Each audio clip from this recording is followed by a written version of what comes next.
Kailan nga ba masasabing pag-ibig na ang nararamdaman? Para kay Eloisa, kahit bata o matanda, pwedeng magmahal. Kapag tinamaan ng pana ni Cupido, mahirap nang pigilan pa ang damdamin.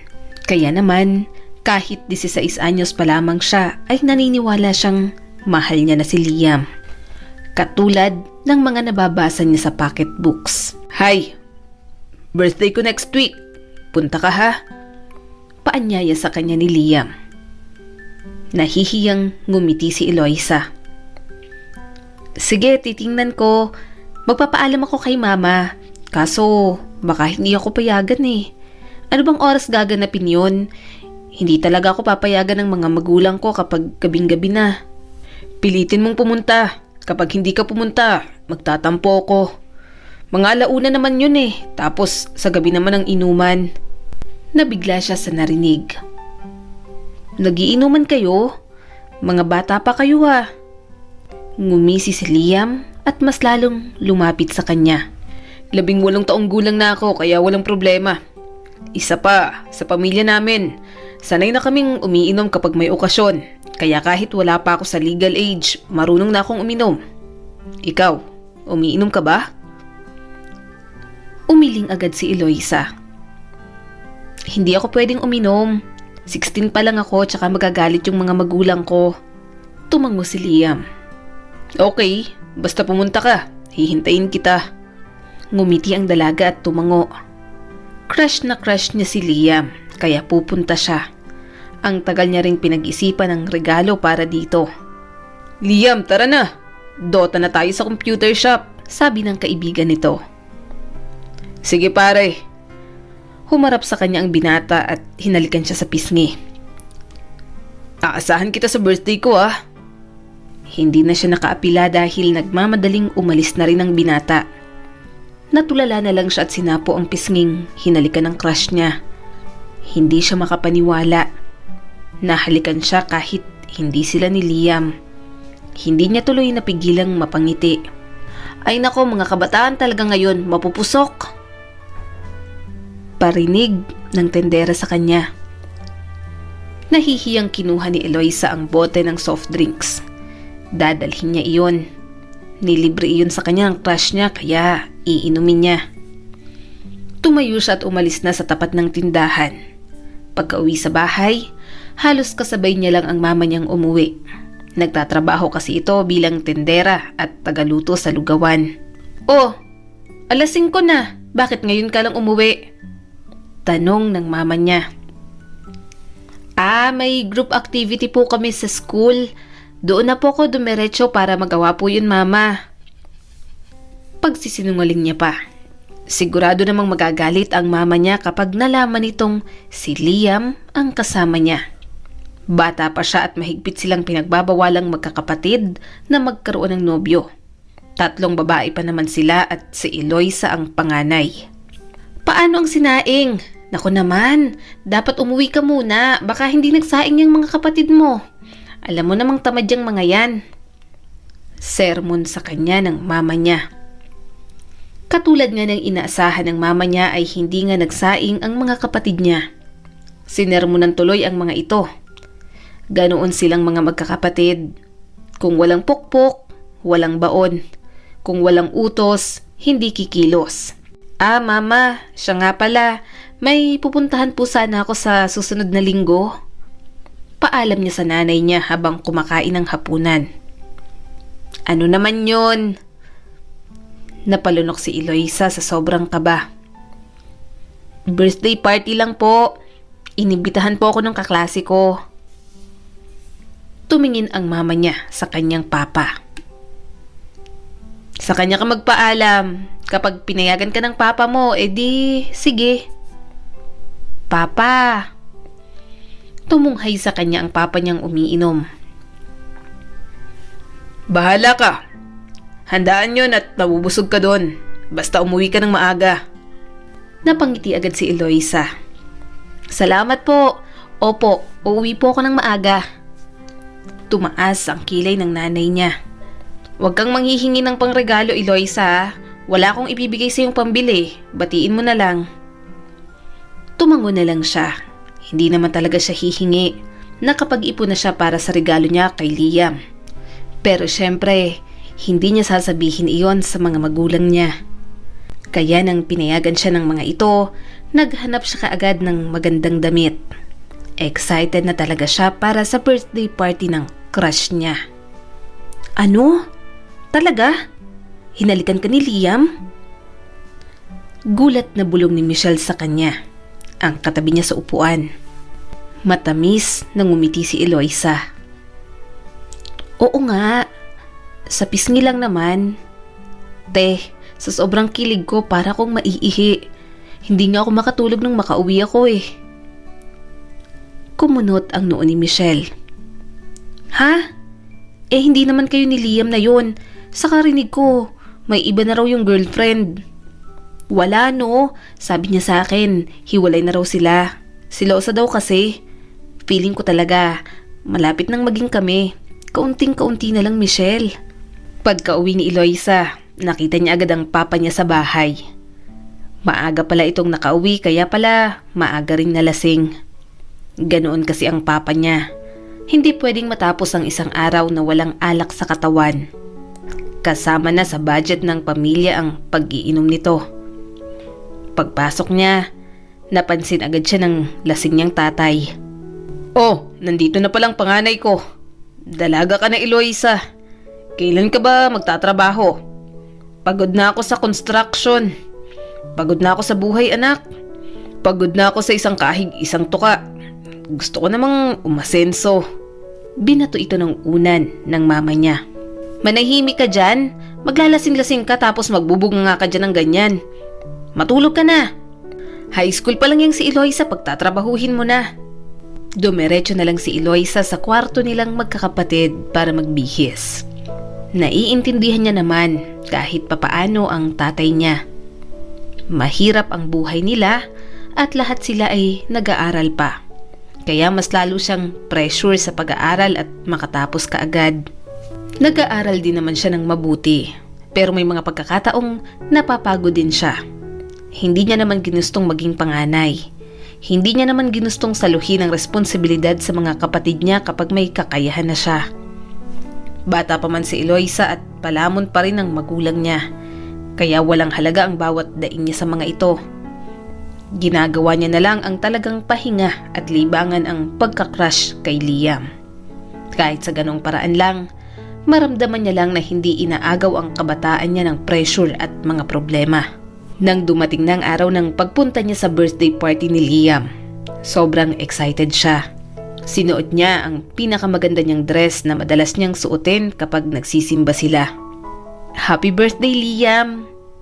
Inabot agad ni Eloisa ang regalo niya. Hinawakan agad ng binata ang kamay niya at pinaupo sa isang lamesa kasama ang mga pinsan nito. Dito ka na maupo. Ikukuha kita ng pagkain. Napangiti si Eloisa at tumango. Napaka-gentleman talaga ni Liam sa kanya. Malaking bagay na rin sa kanyang sinama siya nito sa table ng mga pinsan nito. Pakiramdam niya tuloy ay napaka-espesyal niya. Salamat sa regalo, Eloisa. Sana hindi ka na nag-abala. Sabi ni Liam habang titig na titig sa kanya. Pinag-ipunan ko talaga yon para sa birthday mo. Ilang sandali pa, nag-alisa na ang mga pinsan nito sa lamesa. Tapos na rin naman siyang kumain kaya mas lalo siyang nahiya sa mga titig ni Liam. Halika, sumama ka sa akin. Tumayo ito at hinila ang kamay niya. Saan tayo pupunta? Tanong niya rito. Basta, hindi tayo makakapag-usap dito ng maayos. Maingay ang mga tao. Nagpatianod na lang siya sa gusto ni Liam. Kinakabahan siya, pero dahil si Liam iyon, may tiwala siya. Ilang sandali pa, nakarating sila sa isang kubo. Medyo malayo ang bahay ni Liam, pero tanaw niya pa rin naman. Kaninong kubo to? Tanong niya sa binata. Sa lola ko. Gusto niya ritong tumambay, kaya pinagawa ni na mama at papa ng kubo. Maupo ka muna. Gusto mo ba ng chocolates? Sige. Nakangiting sabi ni Eloisa. Nang makaupo siya sa upuang kawayang nandoon, pumasok naman si Liam sa isang kwarto para kunin ang tsokolate na inaalok nito sa kanya. Lumabas ito muli at umupo sa tabi niya. Mas malapit kaysa kanina.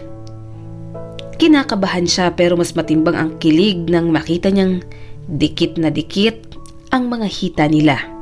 "Kain ka ng chocolates. Galing pa yan sa Canada," sabi ni Liam. Nasa Canada nga pala yung kuya mo, no? Ang swerte nyo naman." "Oo, nurse siya doon. Ako gusto kong makapunta sa maraming bansa kaya gusto kong magseaman." "Ang ganda naman ng pangarap mo. Ako gusto kong maging teacher para makatulong agad." Ilang sandali pa ay lumapat na ang palad ni Liam sa hita niya. Natahimik si Eloisa. Pinakiramdaman niya ang parang kuryenteng dumadaloy sa kanya sa haplos na iyon. Hinawakan niya lang ang kamay ng binata.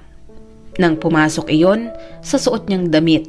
"Teka Liam, anong ginagawa mo? Ayaw mo ba? Huwag kang mag-alala, akong bahala." Teka, sandali lang. Hindi kita maintindihan. Bakit natin to gagawin hindi naman tayo. Ngumisi ang lalaki at ipinagpatuloy ang paghaplos sa kanya. "Hindi pa ba tayo sa lagay na to? Gawin na natin yon. 18 na naman ako at saka pwede na." "Kinakabahan ako Liam. Baka may makakita sa atin. Bata pa rin ako." Nauutal niyang sabi. Hinaplos ni Liam ang mga labi niya pababa sa leeg. "Hindi yan. Nasa labas sila. Busy sila doon. Walang maliligaw dito. Basta tahimik ka lang kapag ginawa natin yun. Isa pa, hindi ka na mukhang bata. Ang mature nga ng katawan mo eh. Ang ganda at ang sexy mo pa." Hindi alam ni Eloisa na ganoon. Masyado siyang nabulag sa mga papuri ni Liam. Kaya nang hinila siya nito sa loob ng kwarto, hindi na siya tumutol pa. Namalayan niya na lang na nagpadala na siya sa kapusukan. Nang makauwi siya, hindi siya makapaniwalang nagawa nila yun ni Liam. Parang nakaukit pa sa isip niya ang lahat. Tila ba nararamdaman niya pa rin ang mga haplos ng binata sa kanya. "Ate, okay ka lang? Namumula ka. May sakit ka ba?" Tanong ng kapatid niya nang mapansin siya nito. "Wala, mainit lang sa labas kanina." Lumipas ang mga araw. Parang panaginip kay Eloisa ang lahat. Hindi na mawala-wala sa isip niya ang nangyari sa kanila ni Liam. Kapag nagkikita sila sa school, minsan palihim silang naghahalikan sa likod o abandonadong building. At kapag may pagkakataon, dinadala siya ulit nito sa kubo. Hindi na sumagi sa isip ni Eloisa na mali pala ang ginagawa niya. Mas napapanatag naman siyang mahal siya ni Liam. At normal ang iyong gawin ng mga taong nagmamahalan, katulad ng mga nababasa niya. Subalit ang inakala niyang parang isang magandang panaginip, isa palang bangungot para sa kanya. "Ano? Buntis ka?" Mariin pero mahinang tanong sa kanya ni Liam. Naluluhang tumango si Eloisa. "Nag-take ako kanina ng pregnancy test. Positive ang lumabas. Anong gagawin natin? Magpapakasal ba tayo?" Naiiritang lumingon sa kanya si Liam. "Anong magpapakasal? Nahihibang ka na ba? Anong gagawin? Wala, bata pa tayo. Nag-aaral pa ako. Pag nalaman ni Papa na nakabuntis ako, siguradong papatayin ako nun. Kasalanan mo rin naman. Bakit hindi ka nag-pills?" Tuluyang bumagsak ang mga luha niya. "Sorry, hindi ko naman alam na kailangang mag-pills. Hindi ko rin naman inaasahang mabubuntis ako." Basta, huwag mo kong idamay dyan. Binuo na ang future ko para sa akin. Sa Canada na ako mag-aaral. Huwag mong sirain yun. Bahala ka na dyan sa bata. Ipalaglag mo kung gusto mo," sabi sa kanya ni Liam. Mapaklang tumawa si Eloisa at bahagyang napailing. "Naririnig mo ba yung sinasabi mo? Anak natin tong sinasabi mong ipapalaglag ko. Para ko na rin siyang pinatay kung ganun. Anong gagawin ko? Panagutan ka? Hindi, ayoko. Hindi pa ako handang maging tatay. Sorry. Iyon ang mga sinabi ni Liam bago siya iniwan. Wala na lang ibang nagawa si Eloisa kung hindi ang umiyak. Sobrang nagsisisi siyang pinatulan niya si Liam. Napakamakasarili ng ama ng anak niya. Hindi niya alam kung papaano niya sasabihin sa mga magulang niya ang tungkol sa pagbubuntis niya. Siguradong magagalit ang mga ito sa kanya. Nang makauwi siya, kabadong-kabado talaga siya. Hindi niya kayang tumingin sa mama at papa niya ng diretso. Natatakot siyang mapansin ng mga ito ang pagbabago sa kanya. Madali namang itago yon dahil parehong may trabaho ang dalawa. Kaya hanggang kaya niya pang itago, gagawin niya. Namumutla ka, Eloisa. Okay ka lang? Tanong sa kanya ni Michelle nang pumunta sila sa kantin para kumain. Okay lang naman. Bumuntong hininga si Michelle. Mabuti, hiwalay na kayo ng lalaking yun. Una pa lang wala na talaga akong tiwala dun eh. Mahilig daw sa babae. Okay na yung doon na siya sa Canada tumira kasama yung kuya niya. At least, hindi ka na mahuhumaling sa mga ganong klaseng lalaki. Walang masabi si Eloisa. Talagang iniwan na siya ni Liam. Wala itong pakialam sa pagbubuntis niya. Ilang sandali pa, maduwal-duwal siya nang maamoy ang sinasangkot siyang bawang sa kusina ng kantin. Mabilis siyang tumakbo palabas at pumunta sa banyo ng mga babae sa school nila. Eloisa, anong nangyayari sa'yo? Ayos ka lang ba? Nag-aalalang tanong ni Michelle. Naluluha pa siya mula sa pagsusuka. Binuhusan niya ang bowl bago lumabas sa cubicle. Tiningnan siyang mabuti ni Michelle. Ano, may masakit pa ba sa'yo? Namumutla ka talaga. Halika na, dadalhin kita sa klinik. Nag-aalala ko sa'yo. Hindi na napigilan ni Eloisang maging emosyonal. Michelle! Bakit? Buntis ako. Si Liam ang ama. Pag-amin niya rito, bumaha ang gulat sa mukha ng kaklase niya. Ano? Paano yan? Umalis na si Liam eh. Dapat panagutan niya yan. Ayaw panagutan ni Liam to. Sinabi ko na sa kanya pero gusto niyang ipalaglag ko ang ipinagbubuntis ko. Alam na ba ng mga magulang mo ang tungkol sa pagbubuntis mo? Tanong pa ni Michelle sa kanya. Mas lalong umiyak si Eloisa. Hindi ko kayang sabihin. Natatakot ako, Michelle. Baka mapatay nila ako sa sobrang galit. Niyakap na lang siya ng kaklase niya. Hindi niya na talaga alam kung ano ang gagawin. Hiling niya lang, sana bangungot lang ang lahat at kalaunan ay magigising na lang siya.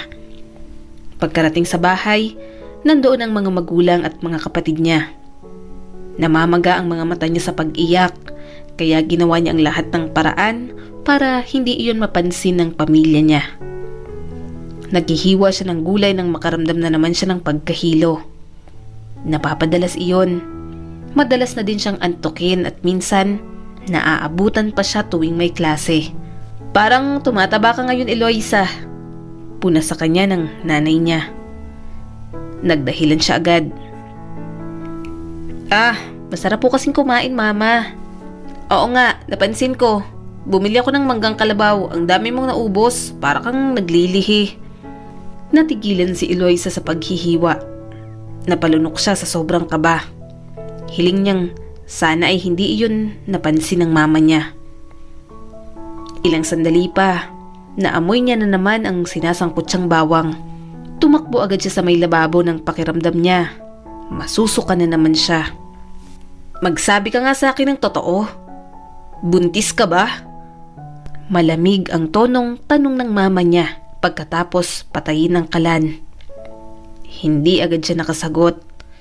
Nanginginig ang mga tuhod niya pero pilit niyang tumayo ng maayos. Tumingin siya sa mama niyang sobrang seryoso. Ma!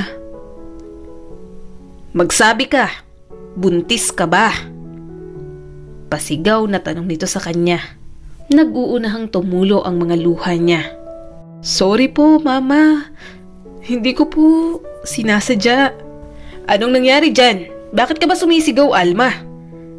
Tanong ng papa niyang pumunta pa sa kusina. Buntis ka? Nagpabuntis ka? Galit na tanong ng mama niya. Kumunot naman ang noo ng tatay niya at tumingin sa kanya. Anong sinasabi ng mama mo? Buntis ka? Sorry po. Galit na pinagsasampal siya ng nanay niya. Sinabunutan din siya nito at hinila sa may sala. Inasahan niya naman iyon pero hindi niya naman inaasahang ganoon kalala ang reaksyon ng nanay niya. Alma, tama na. Buntis pa rin niyang si Eloisa. Wika ng tatay niya kahit sumusugat sa tinig ang disappointment at sama ng loob. Lumabas ang mga kapatid niya mula sa kwarto. Maging ang mga ito, gulat na gulat sa ginawa ng nanay nila. Ilang sandali pa, tumigil din ang mama niya. Bigla na lang itong umiyak sa harap niya at mahinang pinaghahampas ang balikat niya. Anong klase kang anak? Bakit ka nagpabuntis? Sinira mo ang buhay mo. Ang dami naming pangarap para sa'yo ng papa mo. Ang bata mo pa. Hindi kami naging mahigpit sa inyo. Pinag-aaral namin kayo. Kahit sobrang hirap na kami ng papa mo. Tapos ito lang ang igaganti mo sa amin? Umiiyak na sabi ng mama niya at bumagsak na sa sahig. Sorry po. Wala siyang ibang masabi kung hindi sorry. Iyon lang naman ang kaya niyang gawin, ang humingi ng tawad. Kahit siya, wala siyang maisip na solusyon sa kinahinatnan niya. Sinong tatay niyan? Galit na tanong ng papa niya. Hindi siya sumagot. Kapag sinabi niya, siguradong magkakagulo pa. Hindi rin naman din siya pananagutan ni Liam. Ayaw mong sumagot, Eloisa? Anong gusto mong mangyari? Disgrasyada ka? Batang ina ka? Hindi mo ba talaga sasabihin? Lumayas ka rito! Sigaw ng mama niya. Mas lalo siyang napaiyak. Papa, parang awa niyo na. Patawarin niyo po ako. Hinila ng kanyang ama ang braso niya at dinala siya sa labas. Umalis ka na! Pumunta ka sa ama ng anak mo. Ikaw ang may kasalanan kaya pagdusahan mo yung ginawa mo. Nang isara nito ang pinto, desperadong kinatok iyon ni Eloisa.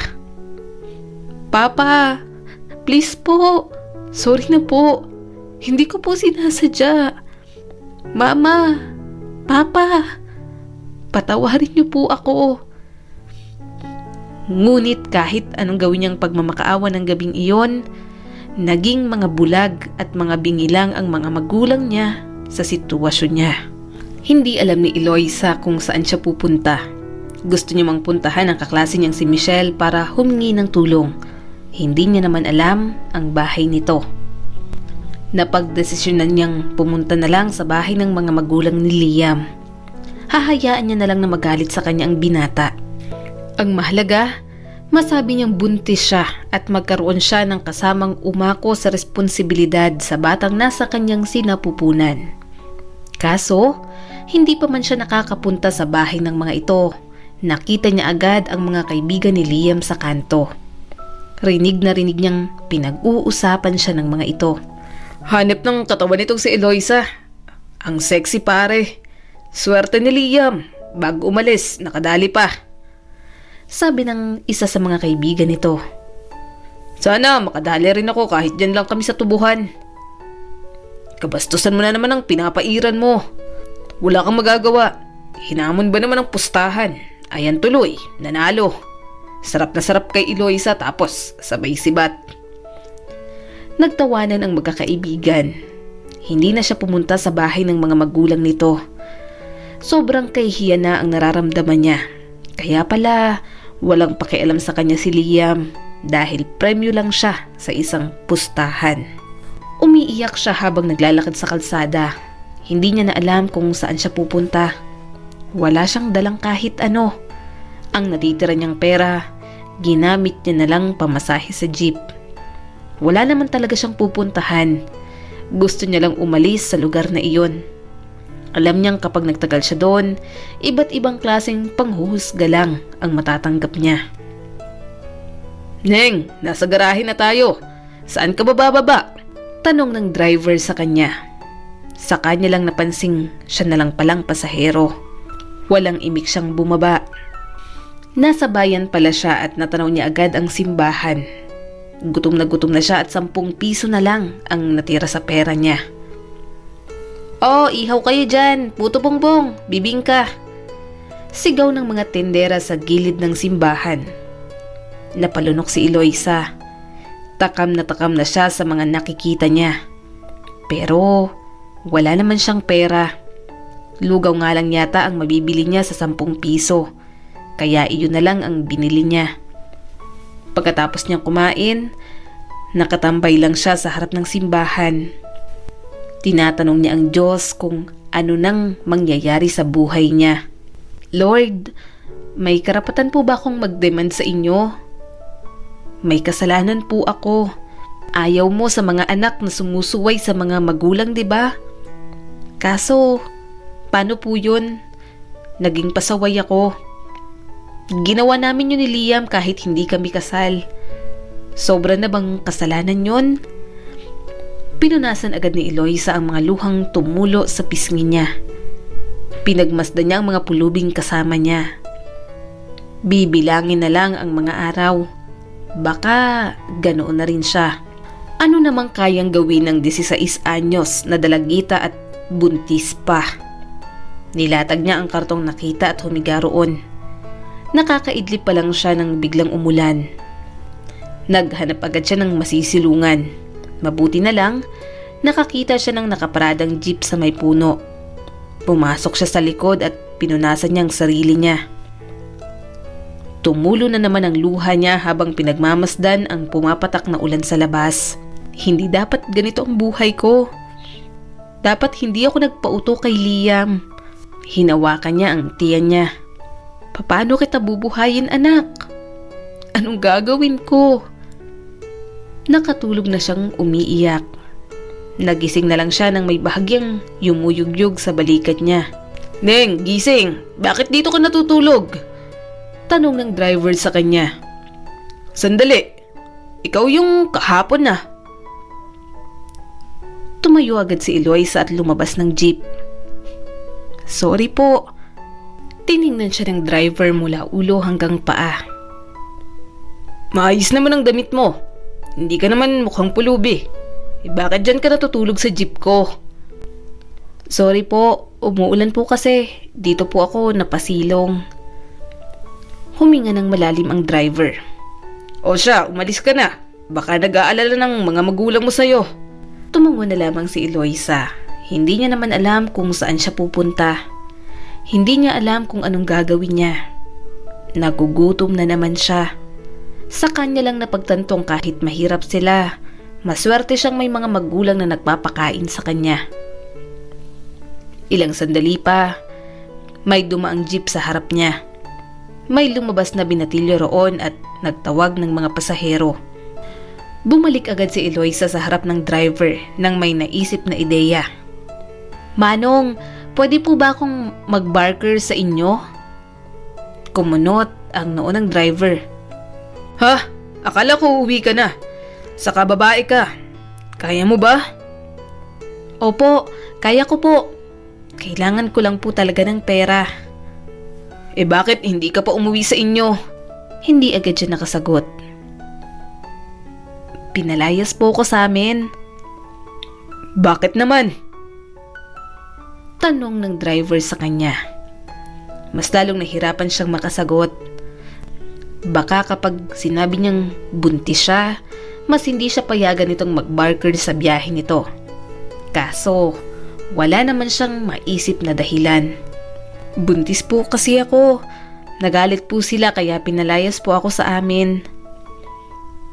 Nagulat ang driver. Mas lalong hindi ka pwedeng mag-barker. Diyos ko, tong batang to. Buntis ka pala. Baka makunan ka. Pumunta ka na lang sa ama ng anak mo. Napailing si Eloisa. Ayaw po akong panagutan ng nakabuntis sa akin.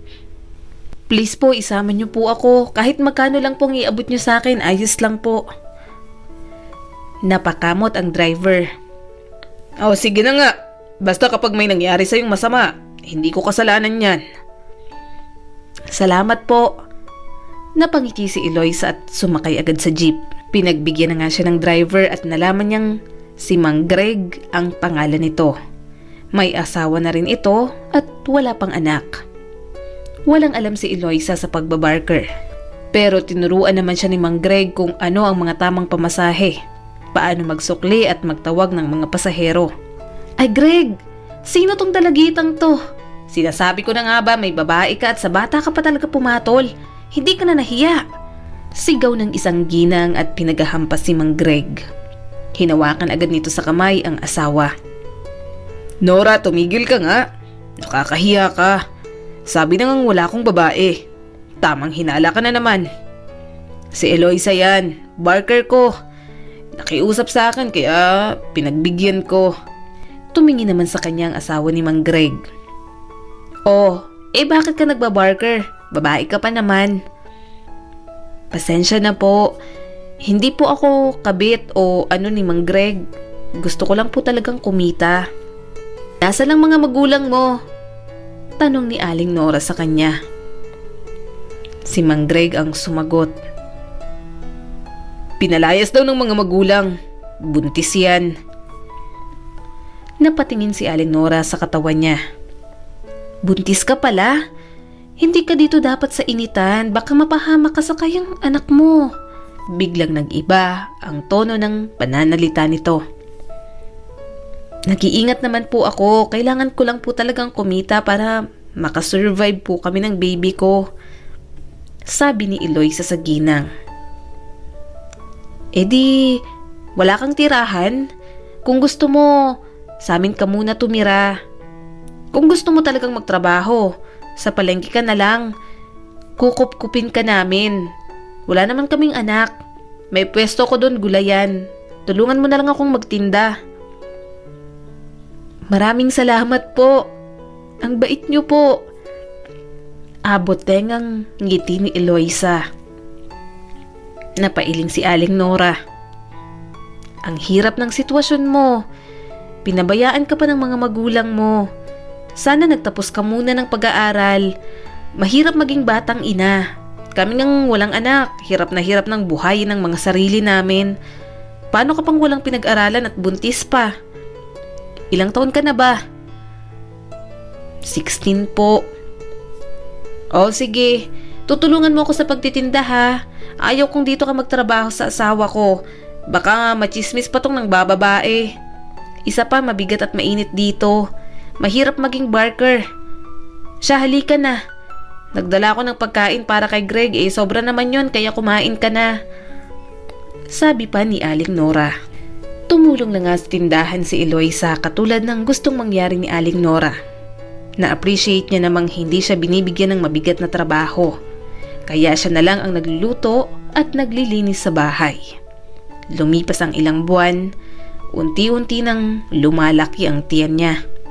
Nararamdaman niya na rin ang paghihirap niya sa pagbubuntis.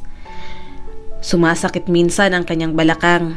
May mga pinaglilihian din at mood swings. Pero pinigilan niya ang lahat ng iyon. Nahihiya siyang mag-inarte. Eloisa, halika, bilis. May binili ako para sa baby mo. May nakita ako sa palengking tindahan ng mga pang-baby. Ipasuot mo to sa anak mo kapag lumabas na. Tuwang-tuwang sabi ni Aling Nora. Napangiti siya kaagad. Salamat po. Hindi nyo naman po kailangang mag-abala. Nakakahiya po. Ano ka ba? Baby yan. Bukas, sasamahan kita sa center para makapagpa-check up ka. Sa tanghali na tayo magbukas ng tindahan. Magiliw na sabi sa kanya ni Aling Nora. Napangiti si Eloisa.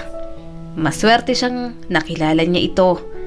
Kahit hindi naman siya nito lubos na kilala, pakiramdam niya, tinuturing siya nito na parang anak. Sinamahan na nga siya ni Aling Nora sa center. Gusto pa nitong magpa-ultrasound siya sa ospital pero tumanggi siya kaagad. Ayaw niyang mapagastos ang ginang sa kanya. Isang gabi, narinig niyang nagtatalo ang mag-asawa. Ayaw niyang masira ang relasyon ng mag-asawa dahil sa kanya. Ano ba naman yan, Nora? Masyado kang nahuhumaling dyan kay Eloisa na ginawa mo ng anak-anakan mo. Reklamo ni Mang Greg. Sinuway ni Aling Nora ang asawa. Ano ba? Marinig kang Eloisa. Tumahimik ka na. Gusto ko lang namang tulungan yung bata. Ang usapan natin, patitirahin lang natin dito. Ano yan? Bakit sinusustentuhan mo na? Ngayon, nag-iipon ka pa para sa panganganak niyan? Aba, baka nagpapauto ka na dyan. Abusado na eh. Sabi pa ni Mang Greg. Pinaglaruan ni Eloisa ang mga daliri niya. Nabanggit sa kanya iyon ni Aling Nora. Gusto nitong pag-ipunan ang panganganak niya. Nagpapasalamat siya roon, pero kung iyon ang magiging dahilan ng pag-aaway ng mag-asawa, hindi niya na tatanggapin ang tulong. Marami nang naitulong sa kanya ang mga ito. Baka nga tama si Mang Greg. Baka nagiging abusado na siya at dumedepende na kay Aling Nora. Nang gabing iyon, napagdesisyon na niyang umalis sa bahay ng mag-asawa. Nag-iwan na lang siya ng sulat. Hindi niya kayang personal na magpaalam. Baka mapaiyak lang siya, lalo na at napalapit na siya kay Aling Nora. May pera naman si Eloisa pero hindi niya alam kung saan siya pupunta. Dagdag pang humihilab ang kanyang tiyan. Nasa waiting shed siya nang biglang pumutok ang panubigan niya. Ang sakit! Sigaw ni Eloisa habang nanginginig ang mga tuhod. Tulong! Hinihingal siya. Mabuti na lang may tumigil sa tapat niyang ale na sakay sa tricycle. Anong nangyari sa iyo? Diyos ko po! Pumutok ng panubigan mo! Manganganak ka na! Sigaw ng ale at inalalayan agad siya. Hindi ko na po kaya!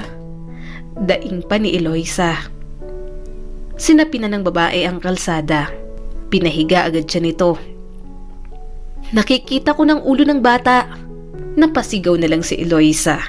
Butil-butil na ang pawis niya. Sobra na ang paghihirap niya. Para siyang pinapatay. Ni minsan, hindi niya naisip na sa kalsada pa siya manganganak. Tulungan mo ang sarili mo, Neng. Nakalabas ng ulo ng bata. O sige, ere pa.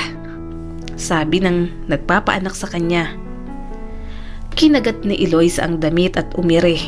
Hindi niya na talaga kaya. Gusto niya nang sumuko.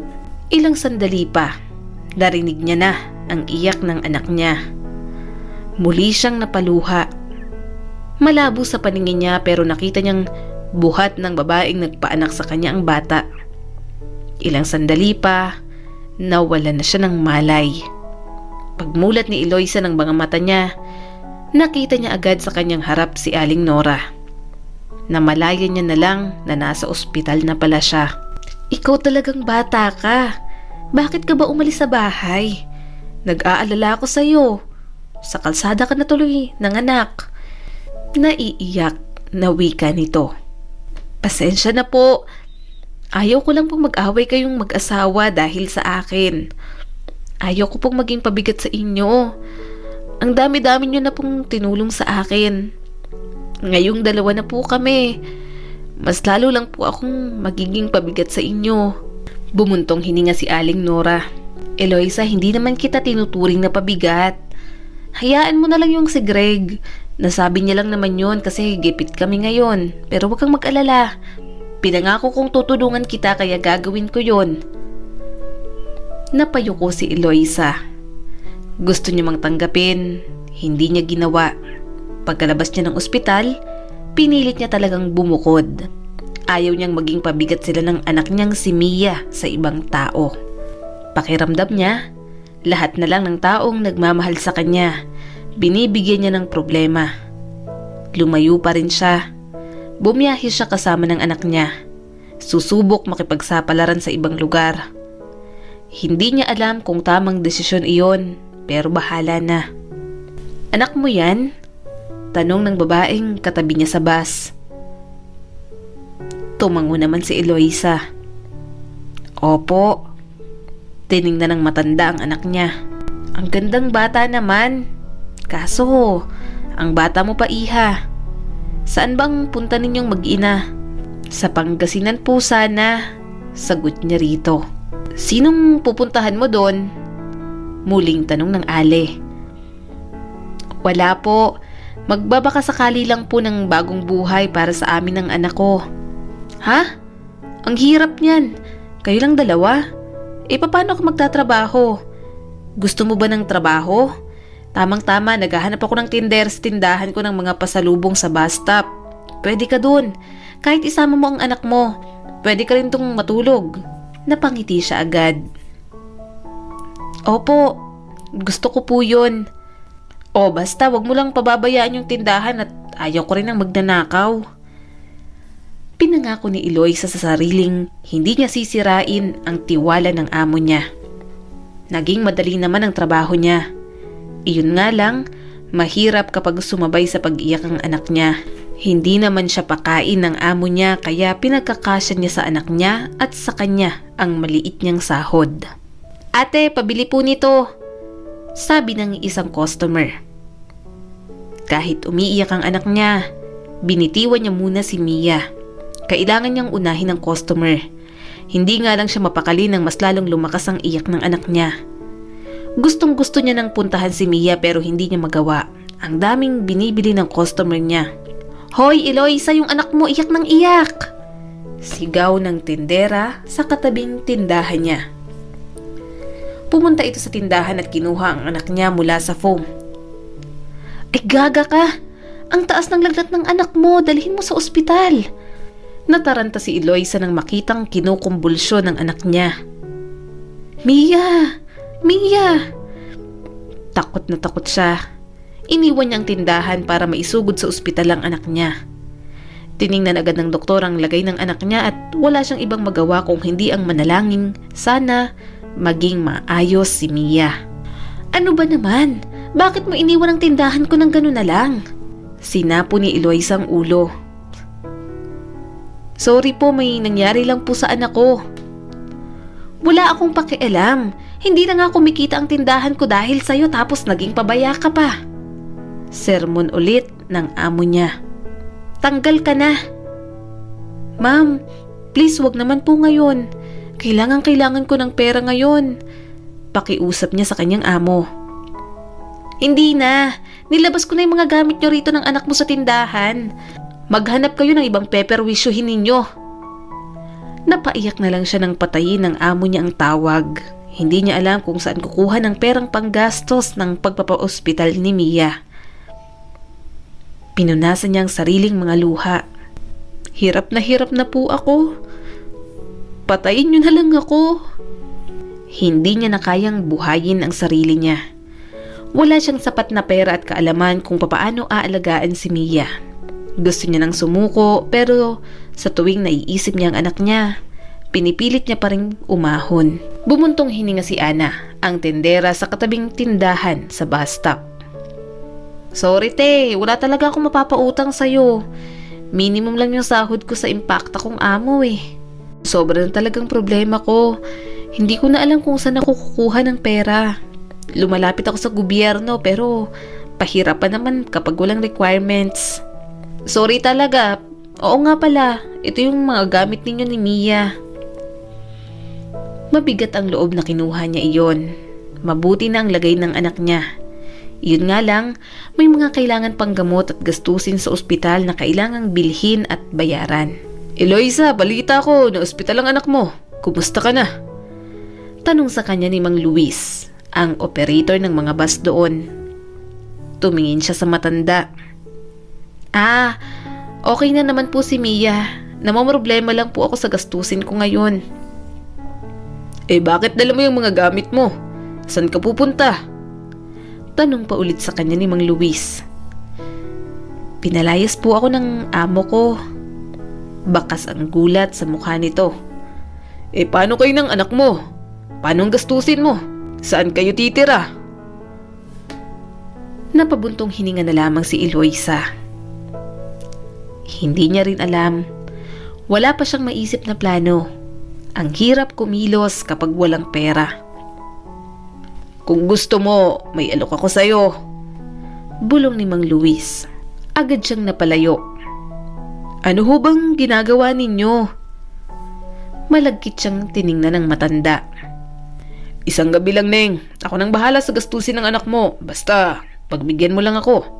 Tuwing napapadaan ako sa tindahan ng amo mo, gandang-ganda ako sa'yo." Humigpit ang hawak niya sa mga gamit nila ng anak niya. Alam niya ang gustong mangyari ni Mang Luis. Batang ina siya. Madali siyang bumigay noon kay Liam. Pero hindi niya ibibenta ang katawan niya para lang sa pera. "Hindi po ako ganyang klase ng babae. Hindi po ako pokpok," maring sabi niya. Hinawakan ni Mang Luis ang mga braso niya. "Hindi nga. Wala naman ako sinabing pokpok ka, Eloisa. Gusto ko lang pagbigyan mo ako. Isang gabi lang. Wala namang makakaalam. Ako nang bahala sa anak mo. Hindi ka na mamumroblema sa pera." Naisip ni Eloisa na kailangan niya ng pera. Hindi na tungkol sa kanya ang lahat ng bagay. Sa bawat desisyon niya, may bahid na dapat ng anak niya. Bilang isang ina, kapakanan dapat ni Mia ang iniisip niya. Sa halip na pumayag sa offer ni Mang Luis ay mas pinili niyang tanggihan iyon at humanap na lamang ng ibang mapagkakakitaan. Nagpaupa siya bilang tendera at kasambahay. May napakiusapan din siyang landlady na pwedeng tirahan kahit wala pang down payment. Mabuti na lamang at pumayag ito nang malamang nasa ospital ang kanyang anak. Di nagtagal, nabayaran din ni Eloisa ang utang sa ospital. Nagpalipat-lipat siya ng trabaho hanggang maging 4 na taong gulang na si Mia. Pwede niya na itong dalhin sa paaralan ng ilang oras, habang siya naman nagpapaupang maglabandera. Tuwing may mahirap na pagsubok na pinagdadaanan si Eloisa, lagi niyang iniisip na kailangan siya ng anak niya. Gusto niya pang makita ang anak niyang mag-aral, maging dalaga, makahanap ng mabuting lalaki at magkaroon ng mga anak. Noong una, hindi maintindihan ni Eloisa kung bakit ang daming gusto ng mga magulang niya para sa kanya. Akala niya pa noon, masyadong kinokontrol ng mga ito ang buhay niya. Nang maging nanay na siya ni Mia, saka lang niya napagtantong para sa kabutihan niya lang naman pala ang lahat ng ginagawa ng mga ito. Para mabuhay, naghanap muli ng ibang trabaho si Eloisa. Hirap na hirap siya lalo pat hindi niya kayang iwanang mag-isa si Mia sa bahay. Mabuti na lang, pumapayag ang mga nagiging amo niyang tumambay ang anak niya sa tindahan habang nagtatrabaho. O minsan, kalaro pa ng mga anak ng pinaglalabahan niya ng mga damit.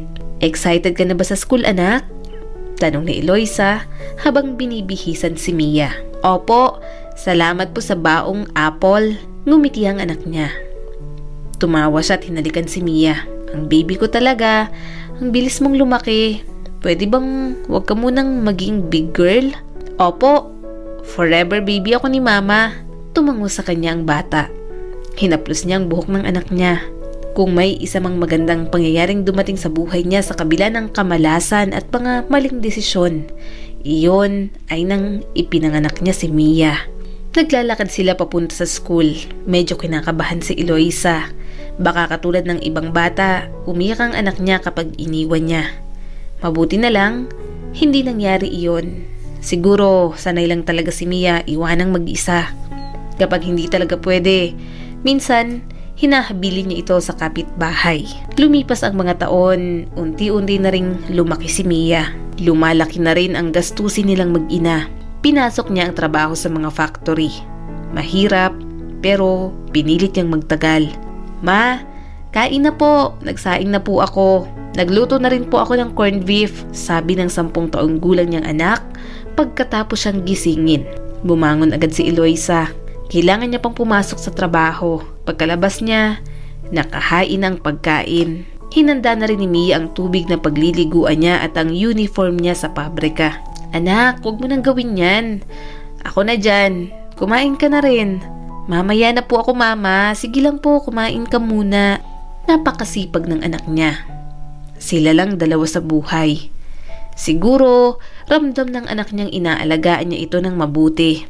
Kaya nakakatanggap din siya ng pag-aalaga mula dito kahit bata pa ito. Pagkatapos mag-asikaso, niyakap niya ang anak niya.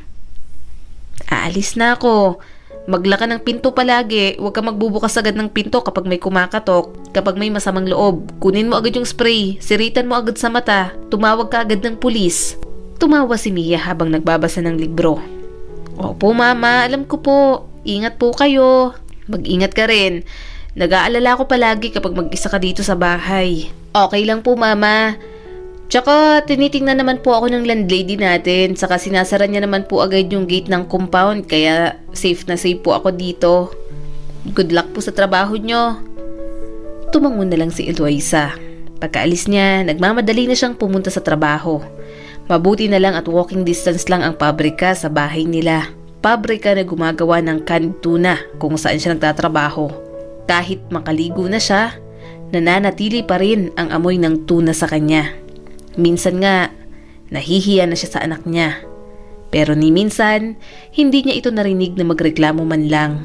Ganoon ang naging daloy ng buhay ng mag-ina ng mga sumunod na taon. Nagiging dalaga na ang anak niya pero kahit ganoon, wala pa ring pinagbago.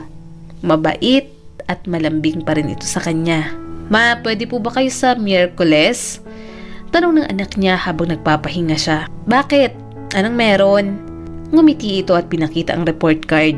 Ma, moving up po namin sa junior high. Ako po kasi ang may pinakamataas sa buong batch namin. Ako po yung first student sa school namin na makakakuha ng with highest honor award po. Nanlaki ang mga mata niya sa gulat. Syempre naman, magiging libre ako para dito. A-absent ako. Tuwang-tuwang anak niya sa reaksyon niya. Napangiti naman siya. Hindi niya naman hinihiling na maging ganoon si Mia. Ang mahalaga sa kanya, mag-aral lang ito ng mabuti at walang bagsak sa grado. Pero higit pa ang binibigay sa kanya ni Mia. Ngumiti ang anak niya at tumingin sa kanya habang nasa entablado ito. Ayoko po munang maging bida sa araw na to. Gusto ko pong ibigay ang lahat ng tagumpay na nakamit ko po sa mama ko. I admit, she's not a perfect mother. But, she always do her best to make my life become easier. She's a single mom. A teenage mom actually. Pero, napalaki niya ako ng maayos. Binigay niya sa akin ang mga bagay na higit pa sa hinihingi ko. Kaya mama, ikaw ang dahilan kung bakit ako nandito. Pinakita mo po sa akin kung papaano ang buhay. Kaya nangarap po ako para sa ating dalawa. Sa lahat ng ginagawa ko, ikaw po ang aking depensa. Mama, maraming salamat po. Mahal na mahal po kita. Habang nasa stage si Mia ay hindi niya mapigilang maluha. Nagsasalita ang anak niya sa harap ng maraming tao at ipinagmamalaki siya nito bilang mama nito. Lumipas ang mga araw, naging maayos ang buhay nilang mag-ina. Simple at mahirap pa rin pero nakakasurvive naman. Isang umaga, nakatanggap si Eloisa ng mensahe mula sa kapatid niya. Hinahanap siya nito. At hindi niya alam kung gusto niya pa bang bumalik sa lugar na kinalakihan niya. Sino po yan mama? Tanong sa kanya ni Mia. Kapatid ko anak. Gusto kong makita ng lolo at lola mo. Nakita niyang excitement sa mukha ng anak niya. Pupunta ka po? Hindi ko alam. Natatakot ako Mia. Baka galit pa rin sila sa akin hanggang ngayon. Baka isumbat nila ulit sa akin ang mga maling desisyon na ginawa ko. Hinawakan ni Mia ang kamay niya. Hindi naman po nila kayo hahanapin kung galit pa po sila sa'yo. Baka gusto nilang magkaayos na kayo. Huwag po kayong mag-alala, sasamahan po kita. Napanatag naman siya sa sinabi ng anak niya. Nang umuwi siya, niyakap agad siya ng mga magulang niya. Matanda na ang mga ito at halatang kahit papaano'y nagsisisi sa ginawa sa kanya. Ito na ba ang anak mo? Tanong ng mama niya sa kanya. Tumango naman si Eloisa. Napangiti siya nang makitang magalang na nagmano si Mia sa pamilya niya.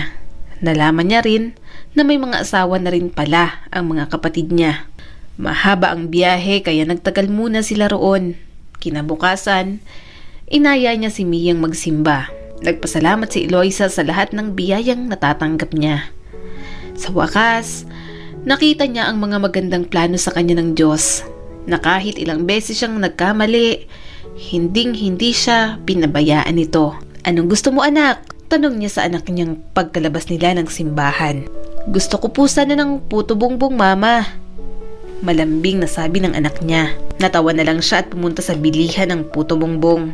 Abala siya sa paghihintay ng order nila nang may biglang tumawag sa pangalan niya. Eloisa! Tawag sa kanya ni Liam. Napatda siya sa kinatatayuan. Sa tagal niyang hindi nakita si Liam, hindi niya na alam kung anong dapat pang maramdaman. Ang huling balita niya sa lalaki, may pamilya na ito at sa Mindoro nakatira. May 2 ampon dahil baog ang napangasawa. Siya na bang anak natin? Tanong ni Liam sa kanya. Mabilis na kinuha ni Mia ang puto bongbong. Ma, halika na. Umalis na po tayo. Aalis na sana silang mag-ina pero humarang si Liam. Teka lang. Mag-usap muna tayo, Eloisa. Please po, gusto na po naming umuwi. Malamig na sabi ni Mia bago umalis sa harap ni Liam. Nang makasakay sila sa tricycle, kinausap niya ang anak niya. Alam mong tatay mo yun, 'di ba? Ayaw mo ba siyang makilala? Umiling agad si Mia. May pamilya na po siya. Maging masaya na lang po siya ron. Isa pa. Sapat ka na po sa akin, mama. Seaman yun. Kung tatanggapin ka niya, papag-aaral ka niya sa magagandang eskwelahan, sabi ni Eloisa. Kahit unti-unti nang nilalamon ng insecurities ang pagkatao niya. Ma, buong buhay ko kasama ko na kayo. Hindi dahil nandyan ang tatay ko ay sasama na ako. Kung gusto niyang makilala ako, hanggang doon na lang po yun. Wala po akong gagawin. Huwag niyo na po akong isipin, mama. Ang mahalaga po sa akin magkasama tayong 2. Hinding-hindi ko po kayo iiwan. Hinawakan niya ang kamay ng anak niya. Noon, akala niya, sa pag-ibig lang na katulad ng mga nababasa niya sa pocketbook umiikot ang mundo. Pero nang maging nanay na siya, nang dumating si Mia sa buhay niya, nalaman niya ang iba't ibang mukha ng pag-ibig. Niloko siya ni Liam. Wala siyang asawa, pero may isa siyang anak na mahal siya at sapat na yun sa kanya. Maraming salamat sa patuloy na panonood sa aking munting channel. Kung nagustuhan mo ang videong ito ay huwag mong kalimutang mag-like and subscribe at pakipindot mo na rin ang notification bell para updated ka sa mga susunod nating video.